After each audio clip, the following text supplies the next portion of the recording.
Welcome back. Well, today on the Daily Roundup, we turn our attention to one of the most pressing issues of our digital age, cybersecurity. From the recent breach at Telecom Namibia that exposed the vulnerabilities of frontier markets to the growing concerns around the safety of satellite and space systems, the risks we face are no longer confined to borders. Joining us this evening is James Pavur, a Rhodes Scholar at the University of Oxford and a leading specialist in the cybersecurity of satellites and space systems. He formed an integral part of the concluding today, the Global Cybersecurity Forum 2025, taking place in Riyadh in Saudi Arabia. James, good evening and thank you so much for joining us tonight here on the Daily Roundup. Thank you so much for having me. Super excited for the conversation.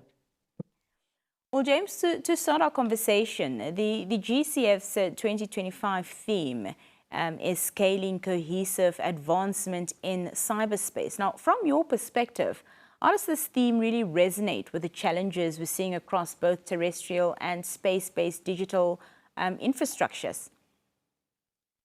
Yeah, so if there's one thing I've taken from the GCF this year, it's that cybersecurity is truly a global shared problem. And I think in the context of my domain, which is space systems security, that global connectivity and that global shared burden is especially apparent. Satellites don't exist in one country. They fly in low Earth orbit across many countries every couple of hours, or they sit looking at a third of the Earth's surface from geostationary orbit.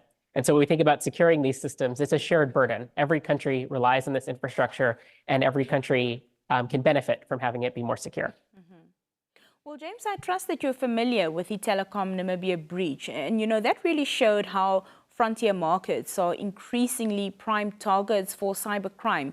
Do you see any parallels between vulnerabilities in smaller national telecom systems as well as the vulnerabilities we're beginning to see in satellite and space systems? It's a great question because I think that it draws on a really important connection, which is that we're seeing a lot more cybercriminal activity targeting frontier and emerging markets. And that's because we're seeing a lot more digital activity in these markets of meaningful value for cyber adversaries. There's opportunities to get rich through ransomware, like in the Telecom Namibia breach, or through coercion or stealing personal information that simply didn't exist 20 years ago. And the same thing is happening in space. 20 years ago, if you were to hack a satellite, you might be able to get some image data from an intelligence agency or some very boring operational data from a ship at sea. But these days, people are living their lives on satellite internet, and there are many more opportunities for criminal actors to benefit and profit from attacking these systems. And so I think there is a close analog there. In both of these markets, we're seeing the technology, which has existed for a long time, suddenly interfacing with societal changes that make it more attractive for adversaries to attack it. How important is it, James, to frame these incidents not as isolated national issues, but as part of a wider interconnected global cyber landscape? Yeah, I think that's very important because it's extremely rare, actually, that a cyber attack takes place entirely within the borders of one nation. Criminals are scanning the internet as kind of this distributed system. They may be attacking people who are thousands of miles away from them, who speak a different language, who they've never met. And I think that while it's very tempting to try to solve cybersecurity problems the same way we solve other criminal problems, which is especially domestically focused, it's really a global issue, and countries need to find ways to work together across political differences to keep the people who rely on this global internet infrastructure safe. James, in some of your research, you've highlighted that satellites and space assets often run on legacy technologies with weak protections. What lessons, specifically now from the Telecom Namibia breach, should frontier markets and even the satellite industry, take seriously when it comes to securing critical infrastructure? Yeah, so I think that technology operators and especially customers of downstream providers, so say somebody who's purchasing a satellite internet connection for their business, cannot just assume that the infrastructure they're building on is secure. There's sort of a necessary burden to verify that the infrastructure you're operating on is well secured and to constantly reassess that assessment. So I think that in cybersecurity, we have this concept called penetration testing, which is where you hire adversaries to try to hack into your computer systems and tell you how they did it. And I think that kind of mindset, that always testing, always verifying mindset, is the best way to be sure that a system that seemed secure when you built it is still secure today, even as adversaries are getting more sophisticated and advanced. Space systems are increasingly central to telecommunications, finance, defense, and even disaster response. So what risks do you see if emerging markets depend heavily on space infrastructure without robust cybersecurity safeguards? So I think the more dependence there is on a space-based communication system, the more risk there is from outages. Satellites, because of the way they operate at a very technical level, are extremely vulnerable to jamming attacks from people on the ground, because people on the ground are much closer to the receiver than the satellite is. And so I think that when you're building a system that relies on a satellite network, or when you're planning for an operation, whether it's disaster response or something in healthcare, you need to assume that at some point something will go wrong. Your network will go down, it won't function in the right way, and you need to have contingency plans and resilience plans in place. Security consists of both trying to prevent attacks, but also, quite importantly, being able to respond to attacks and disruptions. And I think that it's that combination that is especially vital when relying on space communications. The 2025 Cybersecurity Forum emphasized, cyber inclusion. But how do we ensure that, smaller economies and even small space programs are not left behind in cybersecurity capacity, given that a breach in one part of the world, can ripple globally? So I think there's a lot of value in events like the GCF, which I've been at, which brought world leaders from all regions of the globe to talk about cybersecurity and share expertise and capabilities.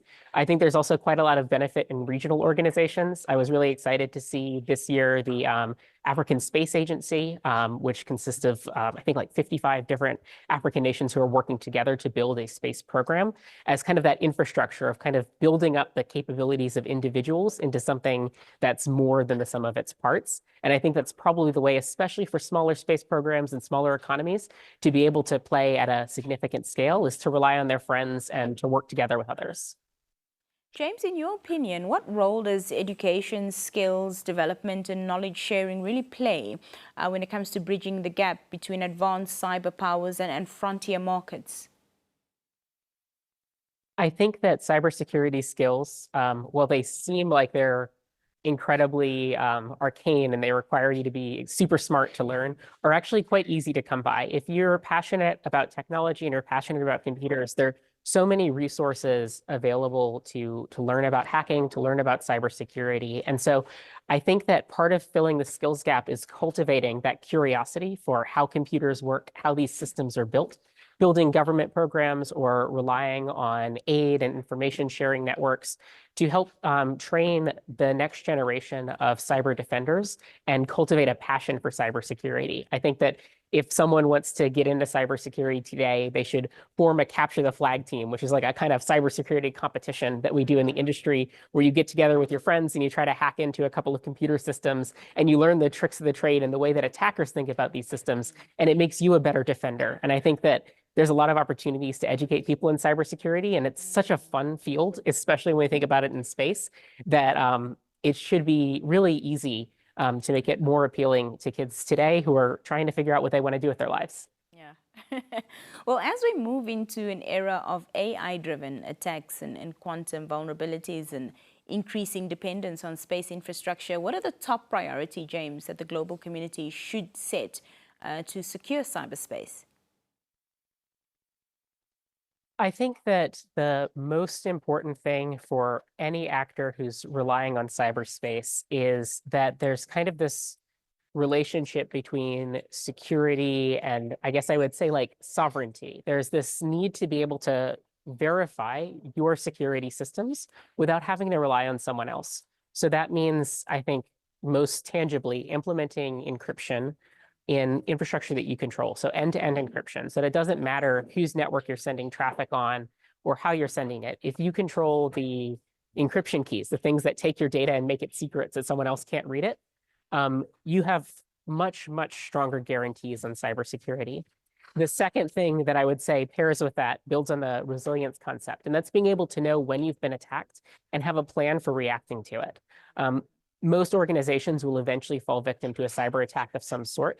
And I think what makes the difference between a massive news article and a serious reputational issue for a business and a learning lesson solved in a couple of hours is whether or not they put a plan in place for responding to the inevitable. And I think that the combination of control your infrastructure with encryption and be prepared for the worst to happen is really just a perfect pairing for building strong cybersecure systems.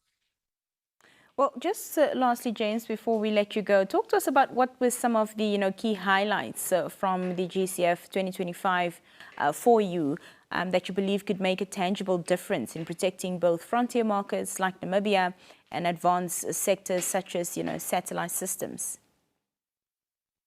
I think for me, the coolest part about the GCF, and especially how this kind of community has evolved, is that it's not just nerds like myself who are here talking about computers and cybersecurity, but it's some of the world's most important leaders who are having discussions about how fundamental cybersecurity is to their society and trying to come up with ways to resolve these shared burdens with each other. And I think this recognition that even countries who don't get along in every aspect of their political relationships or their social relationships have something to share in building a more secure infrastructure for the internet and for space systems is, to me, the most heartening takeaway from the GCF. I think that I've seen people from all around the globe work genuinely together to try to find ways to solve a common problem, which is how do we build a global network for the next generation of human existence? James Pavur, it was an absolute pleasure speaking to you this evening. Thank you so much for your time and joining us here on the Daily Roundup. Thank you so much. When we come back after this very brief break, our conversations here on the Daily Roundup continues to stay.